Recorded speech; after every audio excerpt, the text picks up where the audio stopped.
دوستو افریقہ کے میپ پر اگر آپ نظر ڈالیں تو ایک بڑا ملک آپ کو نظر آئے گا، سوڈان۔ ایک ملک جسے کبھی افریقہ کا دل کہا گیا لیکن آج یہ دل ٹوٹ چکا ہے۔ سوڈان کی کہانی شروع ہوتی ہے 1950 کے دور سے، جب دنیا نئی آزادیوں کا منظر دیکھ رہی تھی۔ سوڈان بھی ان ملکوں میں تھا جو برٹش کالونیل سسٹم سے نکل کر آزاد ہوئے۔ 1956 سوڈان آزاد ہوتا ہے، لیکن اس آزادی کے ساتھ ہی ایک نیا دور شروع ہوتا ہے، ڈویژن، مسٹرسٹ اور کنفلکٹ کا۔ نارتھ سوڈان موسٹلی مسلم اور عرب population, south Sudan African tribes, Christianity اور کلچرل ڈائیورسٹی کا مرکز۔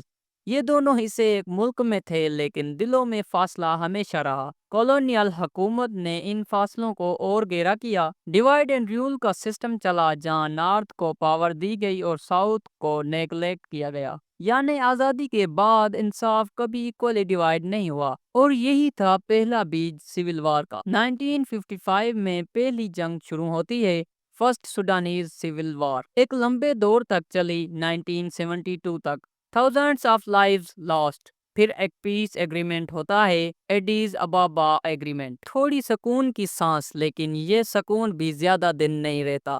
1983 میں پھر سے جنگ، سیکنڈ سول وار، اس دفعہ اور زیادہ خطرناک۔ ریلیجیس اور کلچرل فرق ایک بار پھر سے ویپن بن گیا۔ نارتھ گورنمنٹ نے شاریہ لا امپوز کیا، ساؤتھ نے اپوز کیا، اور سوڈان پھر سے خون میں ڈوب گیا۔ 2005 میں ایک کمپریہنسو پیس ایگریمنٹ ہوتی ہے، ساؤتھ سوڈان کو آٹونومی ملتی ہے، اور 2011 میں دنیا کا نیا ملک پیدا ہوتا ہے، ساؤتھ سوڈان۔ لوگوں نے سوچا اب شاید پیس آ گیا، لیکن اصل میں اب ایک نیا چیپٹر کھل گیا تھا۔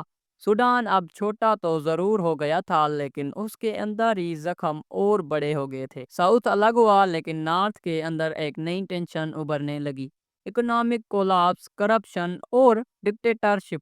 30 سال تک ایک بندہ، عمر البشیر، سوڈان پر حکومت کرتا رہا۔ اس کے دور میں آئل اور گولڈ تو ملتا، لیکن انصاف اور برابری غائب ہو گئی۔ 1990s اور 20s میں ڈرفر نام کا علاقہ دنیا کے سب سے بڑا ہیومینٹیرین کرائسس بن گیا۔ ڈرفر کنفلکٹ، جہاں جنجاوید نام کے عرب ملیشینز نے افریقن ولیجز پر حملے کیے اور لاکھوں لوگ مرے۔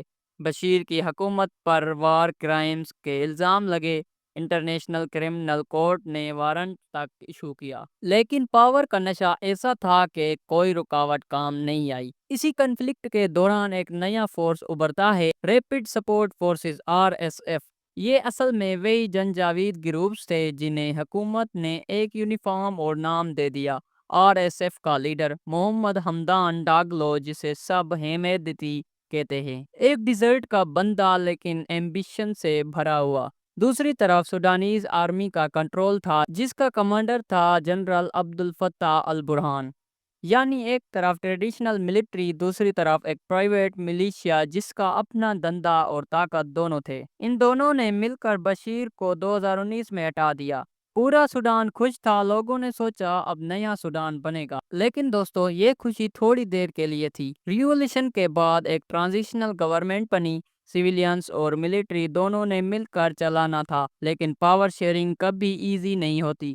سویلین پرائم منسٹر عبداللہ حمدوک نے کوشش کی کہ ڈیموکریسی آئے، لیکن ملٹری نے اپنی کرسی چھوڑنے سے انکار کر دیا۔ اکتوبر 2021 میں ایک اور کوپ ہوا، ملٹری نے گورنمنٹ ہٹا دی، برہان اور ہیمیدتی دونوں ایک ساتھ آئے۔ ایسا لگا جیسے اسٹیبلٹی آ گئی ہے، لیکن اندر ہی اندر دونوں ایک دوسرے کے خلاف پلاننگ کر رہے تھے۔ آرمی چاہتی تھی کہ RSF نیشنل آرمی میں مرج ہو جائے۔ RSF چاہتا تھا کہ وہ اپنا انڈیپینڈنٹ کنٹرول رکھے، خاص کر گولڈ مائنز پر۔ یہاں سے شروع ہوا پاور اسٹرگل۔ 2023 کے اپریل میں یہ اسٹرگل جنگ بن گئی۔ خارٹوم، جو کبھی پیس اور پروگریس کا سمبل تھا، ایک بیٹل فیلڈ بن گیا۔ سوڈان کی capital boom blast, sniper fires اور ڈرون اٹیک سے بھر گئی۔ RSF نے پریزیڈنشل پیلیس پر قبضہ کر لیا، آرمی نے ایئر اسٹرائکس سے جواب دیا، سویلینز بیچ میں پھنس گئے۔ ایک ویک کے اندر 1 ملین لوگ اپنے گھر چھوڑ کر نکل گئے۔